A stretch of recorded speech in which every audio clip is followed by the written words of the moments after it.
अपने बयानों को लेकर सुर्खियों में रहने वाली इमरती देवी एक बार फिर से विवादों में है। दरअसल पूर्व मंत्री इमरती देवी का एक विवादित वीडियो वायरल हो रहा है, जिसमें वे सरकारी जमीनों पर लोगों को कब्जा करने के लिए उकसाती नजर आ रही हैं। आप खुद सुनिए क्या कहा इमरती देवी ने।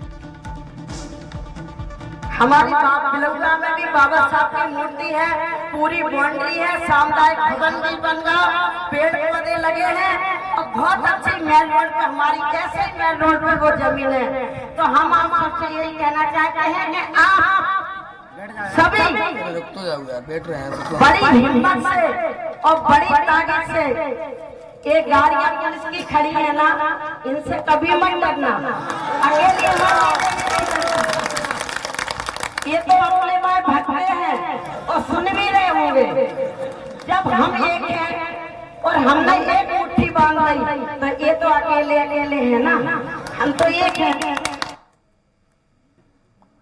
तो इमरती देवी पूरी बाउंड्री है, सामुदायिक भवन भी बन गया, पेड़ पौधे लगे हैं और बहुत अच्छी मेन रोड पे हमारी कैसे मेन रोड पे वो जमीन है। तो हम आप सबसे यही कहना चाहते हैं कि आप सभी बड़ी हिम्मत से और बड़ी। तो इमरती देवी ने वायरल वीडियो में कहा कि सहराई में मैंने खुद जमीन घेरी है, खड़े होकर बाबा साहब की मूर्ति लगवाई, 41 रुपए का काम करवाया, विलुआ में खाली जमीन डली थी, लोगों ने पूछा क्या करें, हमने कहा वह जमीन अपनी है, पैसे पकड़ो, बाबा साहब की मूर्ति लाओ और रख दो। अब वहां पर सामुदायिक केंद्र भी बन गया है। आप सभी लोग बड़ी हिम्मत और ताकत से लड़ो, पुलिस की गाड़ियों से मत डरना।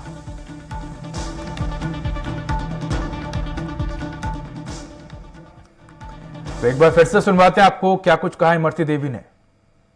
हमारी बिलौला में भी बाबा साहब की मूर्ति है, पूरी बाउंड्री है, सामुदायिक भवन भी बन गया, पेड़ पौधे लगे हैं और बहुत अच्छी मेन रोड पे हमारी कैसे मेन रोड पे वो जमीन है। तो हम आप सबसे यही कहना चाहते हैं कि आप सभी बड़ी हिम्मत से और बड़ी ताकत से एक गाड़ियां पुलिस की खड़ी है ना, इनसे कभी मत डरना। अकेले ये तो अपने में भटके हैं और सुन भी रहे होंगे। जब हम एक हैं और हमने एक मुट्ठी बांध ली तो ये तो अकेले अकेले हैं ना, हम तो एक हैं।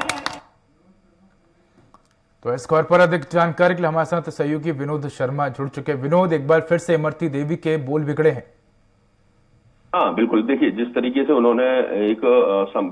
विशेष समाज की बैठक ली और बैठक के दौरान जिस तरह से उनका वीडियो वायरल हुआ है कि उसमें साफ तौर पे कह रही है कि वो सरकारी जमीन पर कब्जा करें, वहां पे बाबा साहब की मूर्ति लगाएं, पुलिस कुछ भी करेगी तो उसके लिए हम बैठे हैं, पुलिस कुछ नहीं कर सकती। तो ये कहीं ना कहीं अराजकता के माहौल बनाने की कोशिश की जा रही है इसमें। जब इस मामले में लाल सिंह आर्य से हमारी बात हुई तो उनका कहना था कि इमरती जी का अगर बयान उन्होंने तो सुना नहीं है, लेकिन अगर ऐसा कहा है तो ये ठीक नहीं है। तो वहीं कांग्रेस इस पूरे मामले को लेकर साफ तौर पर कह रही है कि इमरती देवी कुछ भी बोल देती है, तो ना तो उसको कांग्रेस उसको ज्यादा तवज्जो देती है, ना ही उनकी पार्टी में खुद के जो नेता है वो उसको तवज्जो देते हैं। लेकिन जिस तरह से जो बयान जारी किया है, जिस तरह से वीडियो वायरल हुआ है, ये वीडियो जो वायरल होने के बाद कहीं ना कहीं राजनीतिक गलियारे में इमरती को लेकर तमाम तरह की चर्चा हो रही है। वही चूंकि इमरती देवी अब पूर्व मंत्री तो है ही, लेकिन साथ में उनको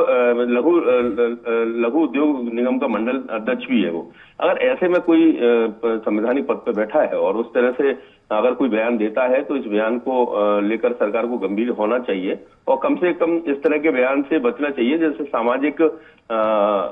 विघटन फैलता है, सामाजिक व्यवस्था बढ़ती है और खास करके सरकारी जमीनों पर जब कब्जा करने की बात कही जा रही है तो ये सीधे सीधे तौर पर सरकार को चुनौती दी जा रही है, प्रशासन को चुनौती दी जा रही है। और इस मामले में चूंकि अभी प्रशासन की तरफ से कोई पक्ष नहीं आया है, लेकिन बहुत जल्दी प्रशासन से इस संबंध में कांग्रेस भी शिकायत करने वाली है, ऐसा कांग्रेस के वरिष्ठ नेताओं का कहना है। जी विनोद, जिस तरह से सरकारी जमीन पर कब्जे की बात है, ऐसे में इमरती देवी ने एक बात ये भी कही, उन्होंने कहा भरी सभा में कि सभी लोग बड़ी हिम्मत और ताकत से लड़ो, पुलिस की गाड़ियों से मत डरना।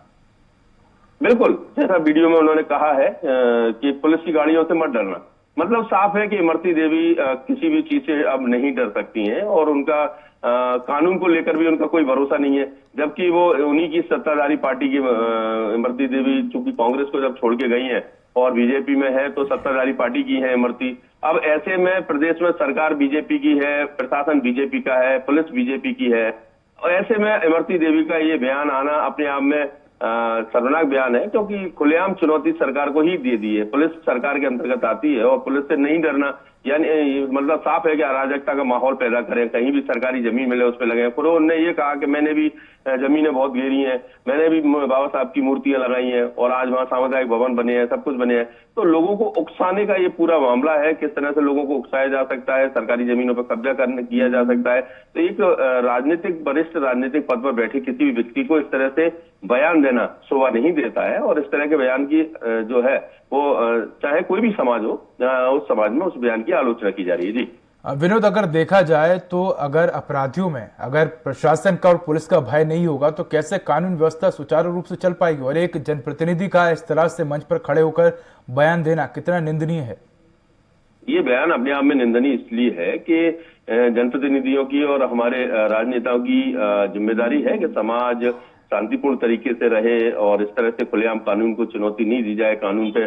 जो भी है उसका पालन कराया जाए, कानून का सम्मान किया जाए। लेकिन जब वही कानून को हाथ में लेने की बात कहे, वही कहे कि पुलिस कुछ नहीं कर सकती, हम आपके साथ खड़े हैं, कोई कुछ नहीं कर सकता, तो ये तो सीधे सीधे तौर पर अपने ही पार्टी को चुनौती देना है, अपने ही लोगों को चुनौती देना है, सरकार को चुनौती देना है, पुलिस को चुनौती देना है। तो ये सीधे सीधे तौर पर इस तरह के बयान को कतई स्वीकार नहीं किया जा सकता समाज के द्वारा, कोई भी समाज हो, और ना ही सरकार शायद इस बयान से कोई ताल्लुक रखेगी, क्योंकि ये जिस तरह से अभी लाल सिंह आर्य ने जो कहा था कि ये इमरती देवी का जो बयान है उन्होंने हालांकि सुना नहीं है, लेकिन इस तरह से अगर बयान दिया है तो उनका व्यक्तिगत मत हो सकता है, लेकिन इसका सरकार से कोई लेना देना नहीं है और इसको कोई लेना देना नहीं। लेकिन आखिर वो है तो लघु उद्योग निगम की मंडल के अध्यक्ष हैं, तो फिर भी उनका ये बयान अपने आप में काफी मायने रखता है, और इस पर आगे क्या कार्रवाई होती है, पार्टी की तरफ से होती है, किस तरफ से होती है, ये आने वाला समय बताएगा। विनोद, अगर देखा जाए तो हम देखते हैं कि एक तरफ मुख्यमंत्री शिवराज सिंह चौहान सुशासन की बात करते हैं, उमा भारती जो है वो शराब माफियाओं पर कार्रवाई करने की बात करती हैं, दूसरी तरफ इमरती देवी का इस तरह का बयान सामने आता है। क्या लगता है कि आने वाले वक्त में जब हम देखेंगे कि पार्टी की तरफ से इस बयान की निंदा की जाएगी या इस बयान पर प्रतिक्रिया दी जाएगी, तो क्या इमरती देवी अपने बयान से पलटती नजर आएगी या इमरती देवी वही एक जवाब देंगी कि इस बयान को गलत तरीके से प्रस्तुत किया गया? इमरती देवी का जब मैं आपको बताऊं कि जब से इमरती देवी राजनीति में आई है, उनके कई बयान आए हैं और कई तरह के बयान आए हैं, और कई बार तो ऐसे बयान आए हैं, बचकाने वाले बयान आए हैं, कई बार ऐसे उन्होंने बयान दिए, और बयान जब वायरल हो जाते हैं उसके बाद इमरती देवी से जब पूछा जाता है कि आपने इस तरह से क्यों कहा, तो कहते हैं कि मेरे बयान को तोड़ मड़ोड़ के पेश किया गया है। अब तोड़ मड़ोड़ के पेश करने का समझ में नहीं आता कैसे, जो आप बोल रहे हैं वही सब दिखा रहे हैं, वही दिख रहा है, सब कुछ हो रहा है। उन्होंने कई बार इस तरह के बयान दिए हैं और उन बयानों के बाद उसको नकार देती है कि ये तोड़ मड़ोड़ के। कारण यह है कि इन बयानों के बाद ना तो पार्टी स्तर पर कोई कार्रवाई होती है, क्योंकि इमरती देवी ज्योतिरादित्य सिंधिया के सबसे नजदीक मानी जाती हैं। उन्होंने एक बयान और दिया था कि अगर महाराज कहेंगे तो कुएं में गिर जाएंगी। तो इस तरह के जो बयान उनके रहते हैं तो वो सिंधिया के नजदीक हैं, सिंधिया के सहयोग से सरकार चल रही है। जी विनोद, तो कह सकते हैं कि अब आने वाले वक्त में देखने वाली बात होगी कि इस बयान को लेकर पार्टी अपनी तरफ से क्या कुछ कार्रवाई करते हैं। विनोद, धन्यवाद आपका इस खबर पर अधिक जानकारी के लिए।